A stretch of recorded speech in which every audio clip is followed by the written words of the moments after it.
I'm here to present John Koethe with the Lenore Marshall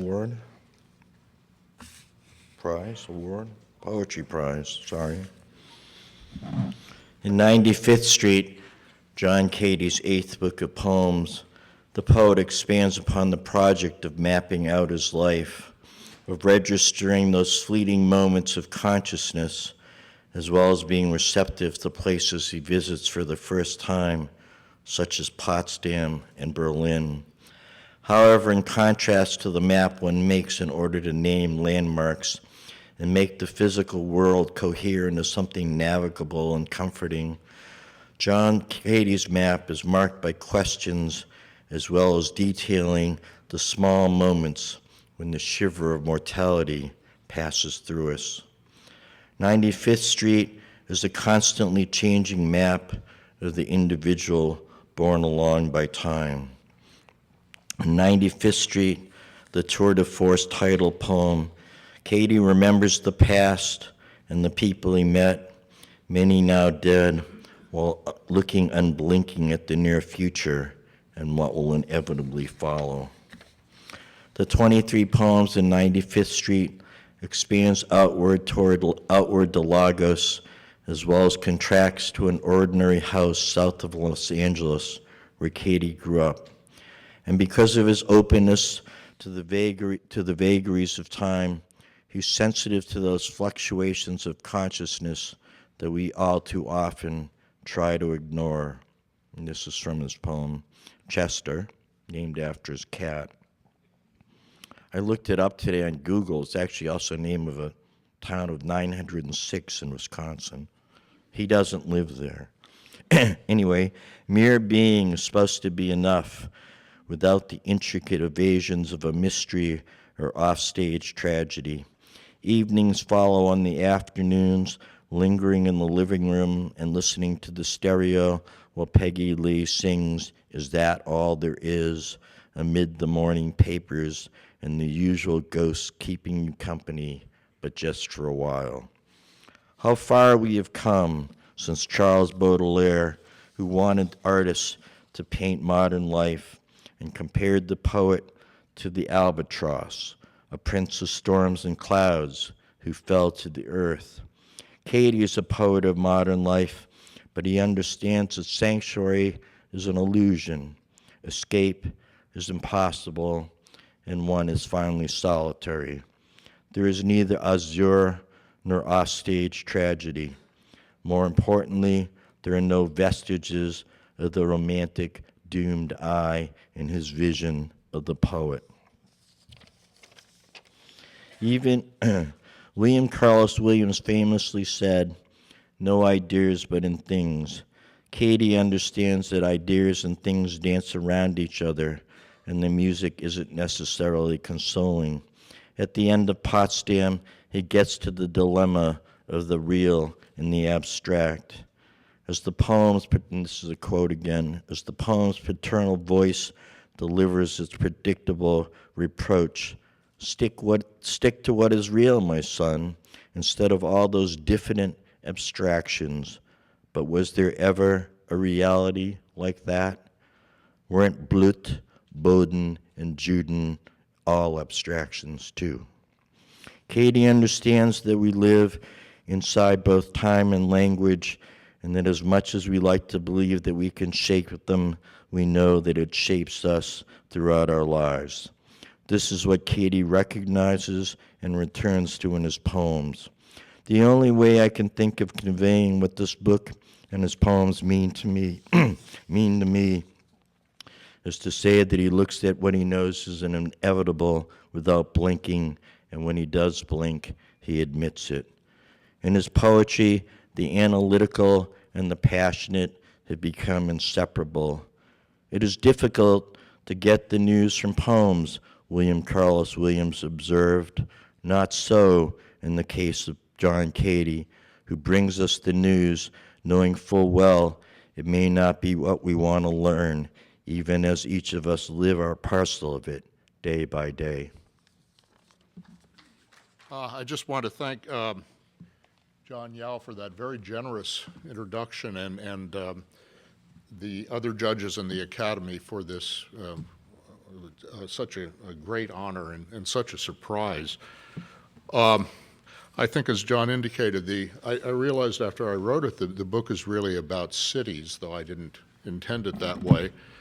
And I thought I would read a poem which is set in two of those cities, Milwaukee and San Diego, called the Menominee Valley.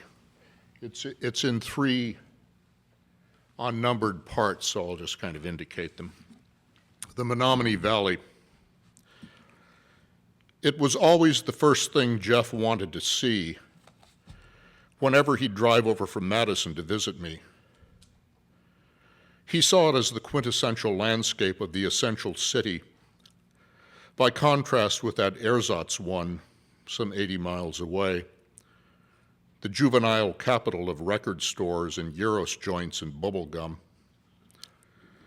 It splits Milwaukee into south and north, the factories, the bungalows, and taverns of the men who used to work in them, versus what remains of downtown, the Pfister Hotel, the lakefront, and the mansions of the millionaires who used to own them. In early spring, it's still a nearly frozen wasteland of railroad tracks and smokestacks and a narrow, dull canal flowing past slag heaps flecked with scraps of snow and seagulls. Down the road from Badger Bumper, the Miller Compressing Company flattens what's left over of the cars, then lifts them up and dumps them on a monumental mountain of aluminum and steel, to be pulverized at last into a kind of coarse, toxic metal meal. Yet even wastelands change. The noxious smells that used to permeate the air are gone. The Milwaukee stockyards, where we'd stop for lunch, there was a funny restaurant there, left town 2 years ago. The Peck Meat packing plant is rationality itself, with trucks and modern logos and an antiseptic air. The tannery, an urban business and living center, lodged inside the shells of what were once some of the foulest factories in the country, is the first stage of a plan to redefine this huge, forlorn brownfield into a different kind of space, a place of offices, light manufacturing, a riverfront bike trail, meant to ease the lingering traces of the vanishing industrial sublime. Jeff moved to California, where he shot himself in 1987. Growing up in San Diego, I would linger at the list of 50 largest cities in the World Book, San Diego down there near the bottom, and Milwaukee floating somewhere towards the top. The tallest building was the El Cortez Hotel, 8 stories high. Lane Field, where the Padres played, stood at the foot of Broadway, near the harbor and the tattoo parlors and the shops purveying cheap civilian clothes. I remember listening to the Yankees and the Braves in 1958 on my new transistor radio and dreaming of the day I'd move away, which I did when I was 17, just before the country started changing, before everything I used to take for granted started turning into photographs and to disappear. You hardly noticed it at first, the demographics shifting imperceptibly, the cities on the list displaced by bland southwestern sunlight, like the sunlight in Miami at Jeff's funeral. When I'd go back to visit, there were ever taller towers, glassed-in skyscrapers that seemed to all be banks. A freeway turned Pacific Highway into just another throughway, running past the empty Convair factory, which had closed.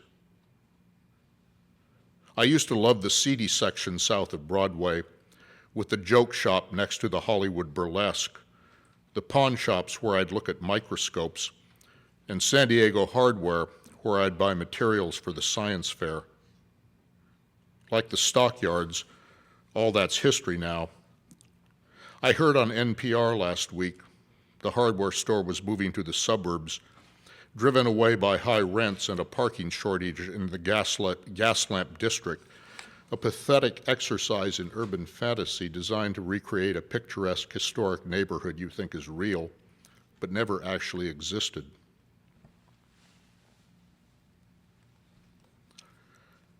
My father's story started in a little town in Texas, Henrietta.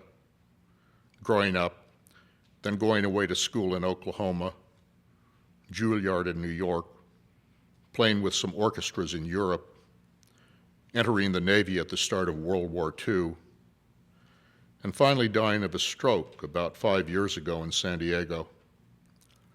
Taken at the end from Naval Hospital to a quiet hospice overlooking Mission Valley. It's so much vaster than Menominee, and yet the moral and the landscape seem essentially the same. The minor narratives of individual lives played out against a background of relentless change. On my last visit, driving down the hill on Texas Street, it seemed to open out into a vision of the city of the future. Qualcomm Stadium on the right and Fashion Valley on the left, and spilling over from its floor and flowing up the farther side, generic condominiums as far as I could see, like the ones along the river in Milwaukee.